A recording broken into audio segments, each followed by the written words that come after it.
Doctor, muy buenas noches. Colegas, muy buenas noches. El día de hoy vamos a exponer el tema de sobredosis por fármacos.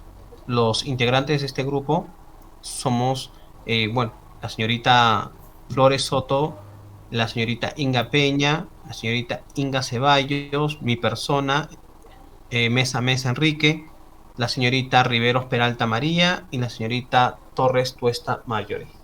Siguiente, por favor. Bueno, cuando se tiene que hablar de sobredosis, específicamente tenemos que entender la acción tóxica de una sustancia que al ser ingerida o inhalada o que pueda estar en contacto con ciertas mucosas o directamente con la piel, ¿no? Va a producir o puede ocasionar síntomas muy graves o dañinos, como también puede llegar hasta la muerte. Los efectos farmacológicos de la administración de estos fármacos, ¿ya? Eh, puede tener efectos no deseados, ¿ya? O efectos sumamente severos al deseado, ¿no? Siendo incluso a una dosis terapéutica. Entonces, la toxicidad por fármacos se entiende justamente por la complicación o la intoxicación que se pueda tener a los agentes activos de estos. Siguiente, por favor. La sobredosis por fármacos, ya, específicamente cuando se habla de sobredosis tenemos que entender a una dosis por arriba del parámetro normal, del que está recomendando el laboratorio, ¿no? Parámetros, o más bien dicho, porcentajes por superior a lo que recomienda el laboratorio, ¿ya? O lo que está prescrito, inmediatamente va a generar alteraciones y diversas sintomatologías de patologías posteriores o estimuladas justamente por una acción de estos fármacos. La sobredosis puede ser intencionada o accidental. En el caso de intencionada es cuando se tiene intenciones psicológicas problemáticas, como los pacientes que son suicidas, y la accidental es generalmente porque el paciente se olvida de consumir o tomar sus medicamentos en un horario establecido y piensa que tomando dos medicamentos juntos puede eh, puede abarcar el horario que había dejado. Entonces, ahí estamos hablando de una sobredosis accidental, ¿no? Por desconocimiento, mucho mejor, mucho más entendible. La entrada que podemos consumir estos fármacos es la digestiva, que es la más común, la parte de inhalación, la tópica y también se presenta la intravenosa, ¿no? Esto generalmente está para las personas adictas. Los efectos farmacológicos de una administración de una misma droga puede ser muy variable. Y obviamente el grado de toxicidad, ¿ya? Se va a manejar a términos bastante graves o totalmente tóxicos. Siguiente, por favor. Cuando hablamos de la epidemiología de las intoxicaciones por fármacos, ¿ya? Primero tenemos que establecer los principales tóxicos responsables de estos, ¿no? De estas intoxicaciones y las sustancias involucradas con mayor frecuencia en los envenenamientos, ¿no? Ya los dije hace un momento, pueden ser accidental o voluntarios, ¿no? Intencionados. Generalmente son más involuntarios, ¿no? Y justo a esto tenemos una serie de medicamentos como el paracetamol, que mucho lo empleamos contra los dolores, o sea, es un analgésico, al igual que los salicilatos, ¿ya? Y en este caso, ¿no? Para controlar las emociones bastante alteradas, ¿ya? O más bien dicho, como tranquilizantes, que son las benzodiazepinas. Al mismo nivel también tenemos los antidepresivos tricíclicos que generalmente los pacientes para aumentar su efecto lo consumen con algún cierto grado de alcohol y inmediatamente se duplica, ¿no? Se duplica su efectividad.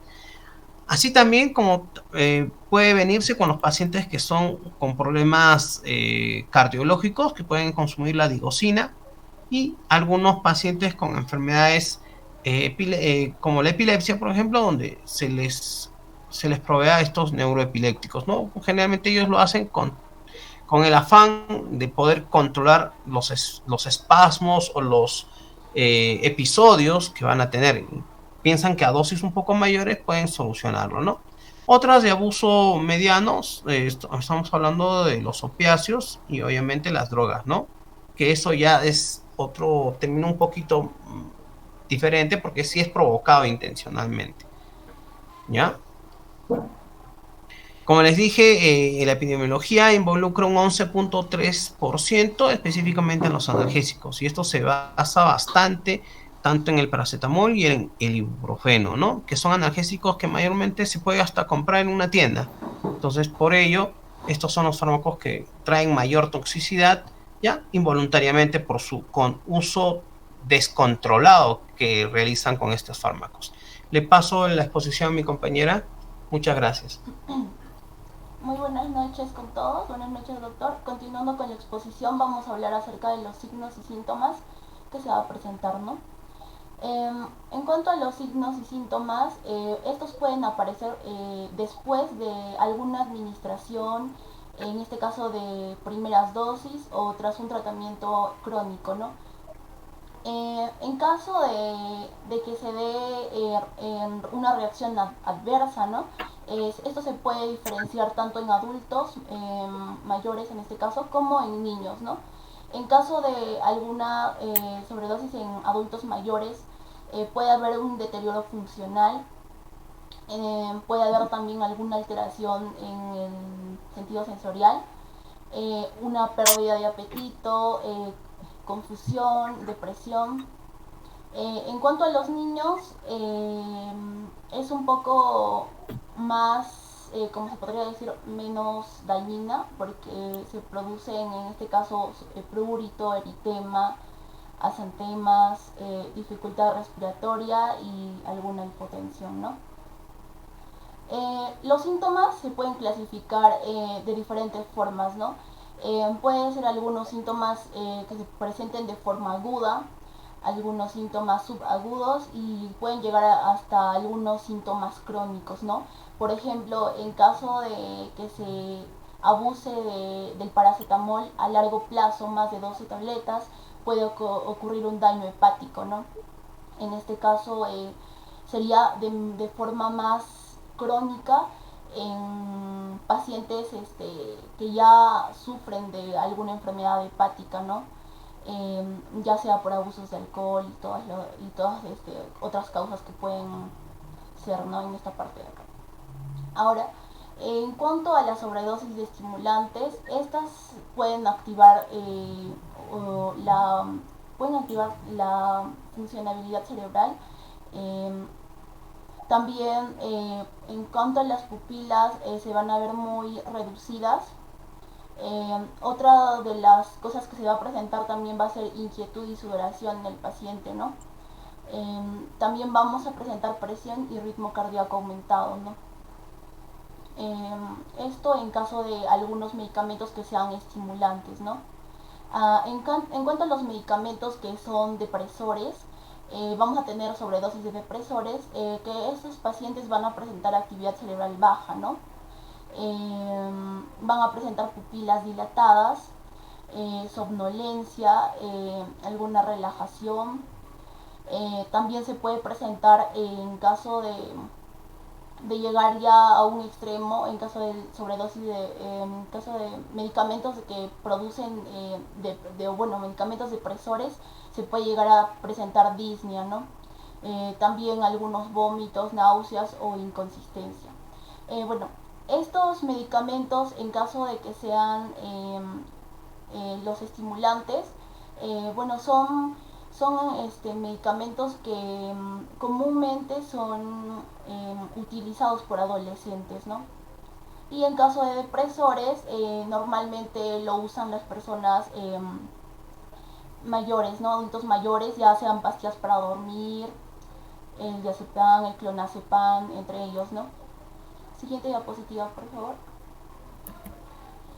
En cuanto a los factores de riesgo de una sobredosis, ya sea, como se podría decir, medicamentosa o por drogas, van a ser según la edad, ¿no? Ya que el organismo no es el mismo en el caso de un anciano, un niño o algún joven adolescente, ¿no? En caso del anciano, él puede ser letal, ¿no? Ya puede llevarle a la muerte incluso, ya que conforme pasa el tiempo, la edad, va avanzando, el organismo ya no tiene la misma resistencia que de un adolescente o un niño, ¿no? En caso también de un factor de riesgo que se presenta mucho ahora, incluso en los adolescentes, en los jóvenes es muy común, es la mezcla de alcohol y drogas, ¿no?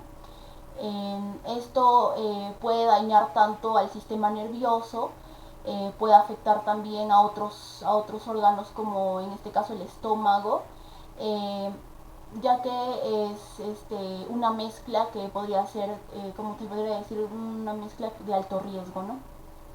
Ahora, en cuanto a las personas adictas a las drogas, en este caso con antecedentes de intentos de suicidio o sobredosis, también es otro factor de riesgo el caso de que las personas sufran de alguna depresión, de algún trastorno, en este caso psicológico, que pueda inducir a que estas personas se vuelvan adictas, ¿no? A a algún medicamento, alguna droga, ¿no?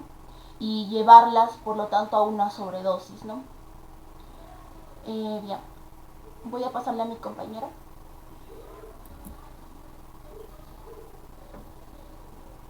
Doctor, buenas noches. Continuando con la exposición, bueno, les voy a hablar sobre el diagnóstico.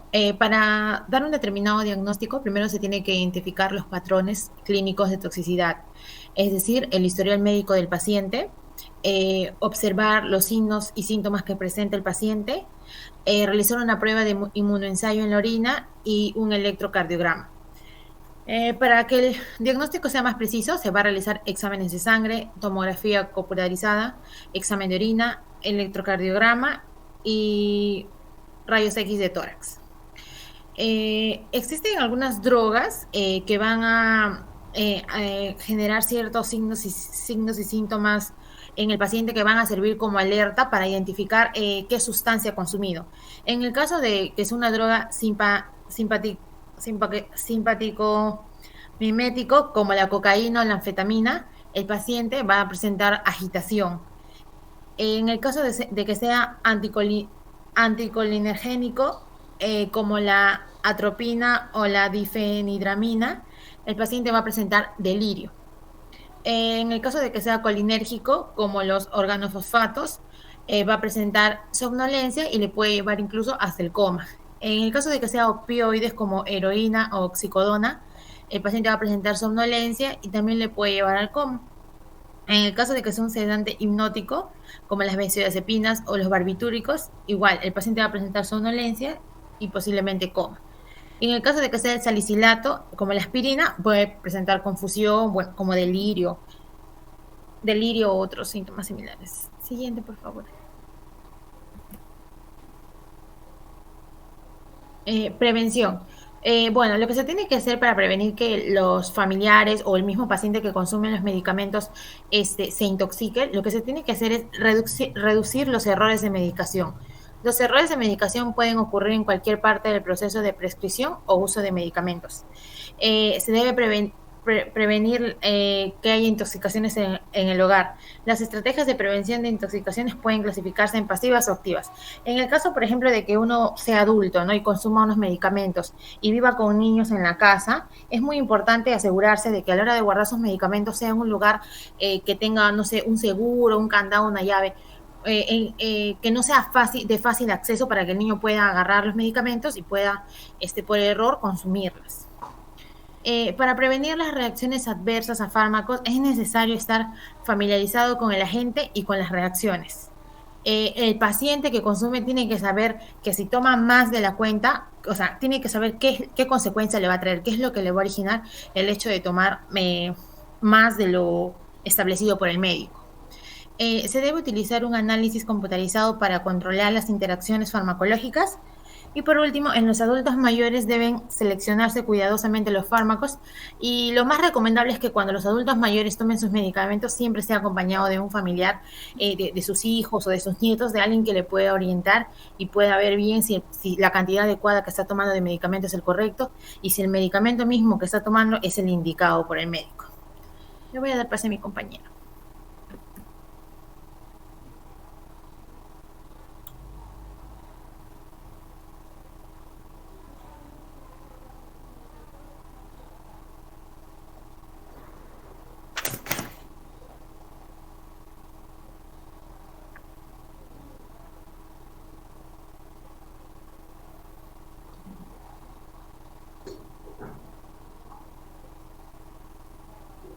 Buenas noches, doctor. Disculpe. Eh, bueno, el tratamiento de las personas que tienen sobredosis deben de ser tratadas de manera inmediata con un lavado gástrico o con la administración de un antídoto. La administración del antídoto puede ser administrado vía oral, vía endovenosa o vía nasogástrica. Hay 3 pasos que debemos de tener en cuenta para este tratamiento, que el primero es debemos de mantener las funciones fisiológicas vitales del paciente para evitar de que estos se puedan alterar. El segundo es mantener la concentración de la sustancia tóxica ingerida por el paciente en los tejidos lo más bajo posible para que esto pueda prevenir su mayor absorción y el aumento de su excreción. También debe combatir los efectos toxicológicos de la toxina en los tejidos efectores. Un tratamiento general para la sobredosis es necesariamente de que se debe de tratar al paciente, más no al tóxico, ya que siempre se debe de efectuar el ABC de la reanimación para poder mantener al paciente con vida y después aplicar el ABC de la intoxicación, lo que quiere decir que tiene 4 puntos muy importantes, de los cuales no se pueden olvidar, el cual se debe evitar la absorción, ya que si un tóxico que está en la piel, lo primero que se debe hacer es bañar al paciente. Y si un tóxico cayó, por ejemplo, en el ojo del paciente, se debe de limpiar el ojo o gotear el ojo por 30 minutos con el suero fisiológico. Y si el tóxico ingresó vía tubo digestivo, se debe de vaciar en la primera hora de la intoxicación. Y si fue inyectado por un tóxico, se debe de tratar al extraer la sangre. También se debe de favorecer la absorción, lo que es mediante administración de carbón activado. También se debe favorecer la eliminación, ya que si el paciente todavía tiene el tóxico en el sistema, se le debe de administrar un catartípico tipo lactulosa, lo que es una solución para el colon y puede ser expulsado de esa manera. Y por último es la posibilidad de antagonizar el tóxico, el cual mediante su correspondiente antídoto, por ejemplo, existen muchos de ellos, por ejemplo el paracetamol, y estos están disponibles en cualquier farmacia, en cualquier botica, por lo cual se puede comprar y también tenerlos en los hospitales, y esto retrasar el tratamiento para que el paciente no sufra más daño hepático severo o pueda terminar en un trasplante. Siguiente, por favor. La intoxicación por carbamazepina. La carbamazepina es de amplio uso como un anticonvulsionante, pero eso también puede ser utilizado en neuralgia de trigémino o en algunos síndromes de dolor crónico. Su toxicocinética, por su estructura de la carbamazepina, estos podemos relacionarlos también con unos antidepresivos triciclos y con indantoína. La absorción de este medicamento es errática y lenta, la concentración es entre 4 a 8 horas, llega a su pico más alto y de ahí empieza a descender, pero puede demorarse hasta más de 24 horas cuando son en ingestaciones masivas, lo que quiere decir cuando el paciente ingiere demasiada carbamazepina en poco tiempo. También esto se puede distribuir rápidamente en todos los tejidos, ya que esto se une a las proteínas plasmáticas que tenemos en los tejidos en un 75%. La carbamazepina se puede eliminar por la orina en un 70% y por las heces en un 28%.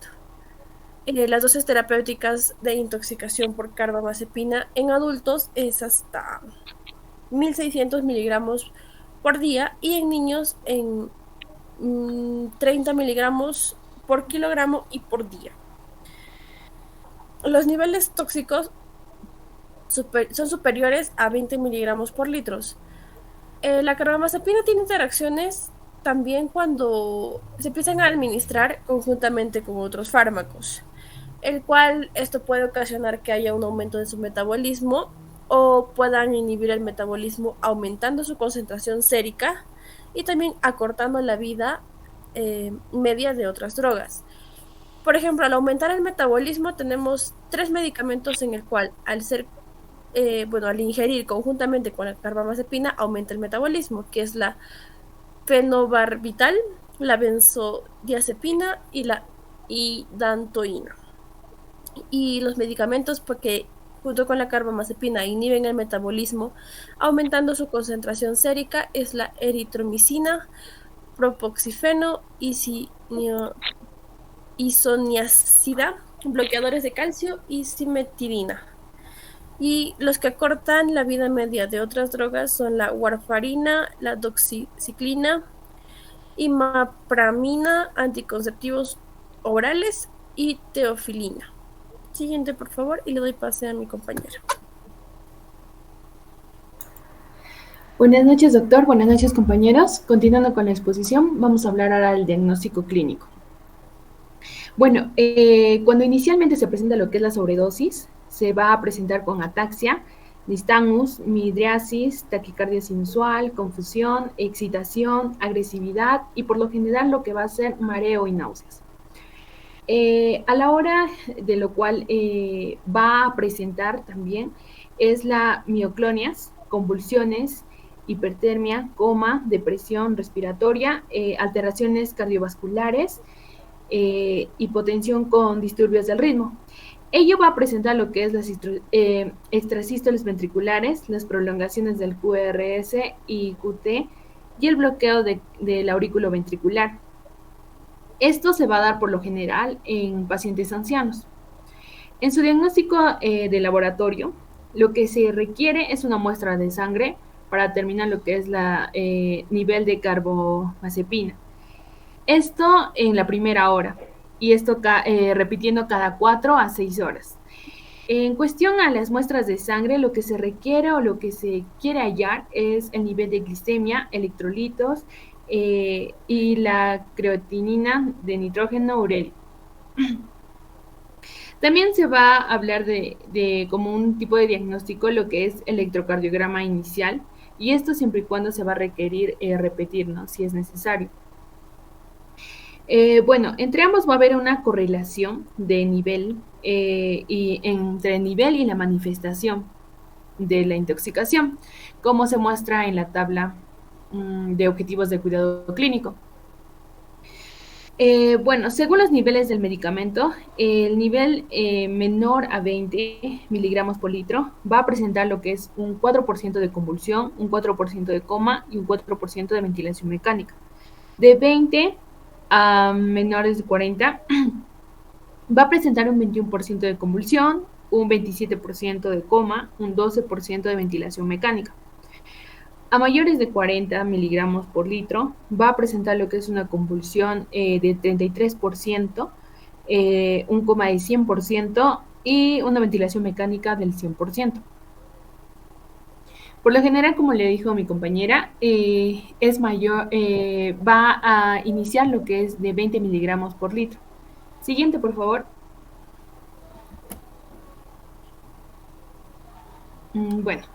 Se menciona ahora el tratamiento y como tratamiento vemos las medidas que va a generalizar lo que es la reanimación cardiopulmonar. En ello se quiere asegurar lo que es la vía aérea, la función respiratoria y lo que es la función cardiovascular. Después de ello, lo que se requiere es la descontaminación del tracto gastrointestinal, lo cual vamos a ver que va a haber 3 recomendaciones de grado C. La primera, que es el lavado gástrico, que se realiza con sonda nasogástrica con una adecuada técnica y que sea la más cercana a la ingesta. Luego también tenemos lo que es el carbón activado, lo cual se requiere en ingesta de múltiples dosis, lo cual se inicia con 1,5 gramos por kilogramo y luego se requiere lo que es un 0,25 gramos por kilogramo por hora hasta que el paciente pueda cursarse asintomático. Como un tercer recomendación de grado C, tenemos lo que es el catártico salino, lo cual su ingesta es vía oral de 40 gramos de sulfato de sodio.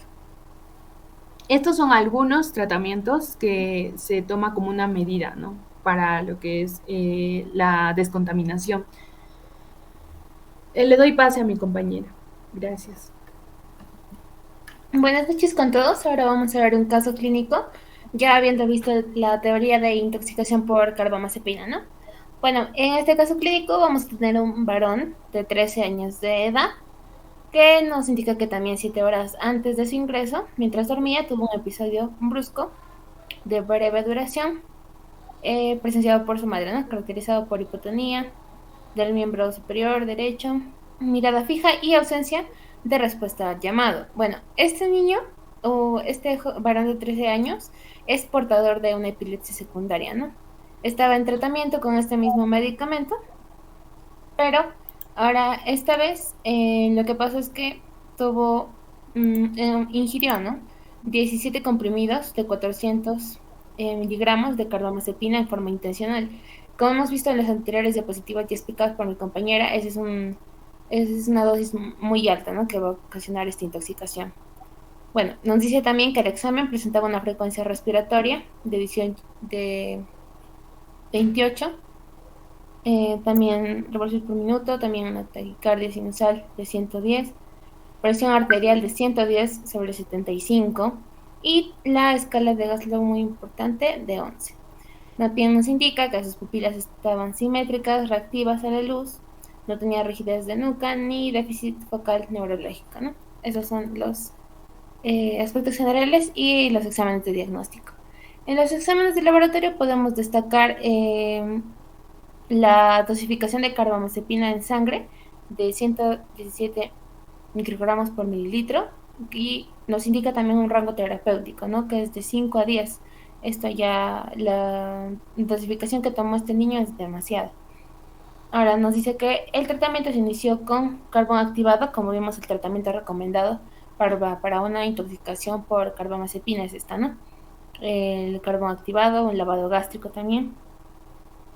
Y bueno, nos dice que a las 7 horas la puntuación subió a 12, ¿no?, en la escala de Glasgow, recuperándose totalmente a las 26 horas del ingreso. Y bueno, aquí en la discusión nos dice que nos relata que se trata de una intoxicación intencional. También nos dice que el paciente presenta un estado mental alterado. También nos indica que la ingesta irregular de este antiepiléptico, que sabíamos que él estaba con esta medicación, ¿no?, evocó la posibilidad de que estuvieran subterapéuticos los niveles séricos de carbamazepina. Y bueno, también nos dice que si bien la realización de una correcta anamnesis a los familiares es fundamental para detectar la situación de riesgo y posible ingestión, ¿no?, ya que si el niño no, por suerte, confesó que había ingerido esas 17 tabletas. Bueno, ahora en las conclusiones tenemos que la sobredosis por fármacos constituyen los principales motivos de consulta en toxicología, como lo hemos podido ver en las diapositivas de epidemiología. También nos dice que los medicamentos son sustancias que a determinadas dosis pueden producir una intoxicación, como lo hemos visto en el caso clínico, teniendo efectos tóxicos que pueden distribuirse de diferentes formas. La tercera conclusión nos indica que los medicamentos recetados de abuso más frecuente incluyen analgésicos, opioides, sedantes, medicamentos ansiolíticos y estimulantes. Como lo hemos visto en las primeras diapositivas, el paracetamol era uno de los medicamentos que más produce estas intoxicaciones, ¿no? Por sobredosis. También nos da la cuarta conclusión, que se refiere más que nada al tratamiento, como los antídotos, que van a ser sustancias que van a impedir el accionar del fármaco tóxico, ya sea por la ocupación del receptor del fármaco tóxico como por la inhibición de las funciones de este mismo fármaco, ¿no? Lo que serían los antagonistas. Bueno, estas serían las referencias y eso sería todo. Gracias.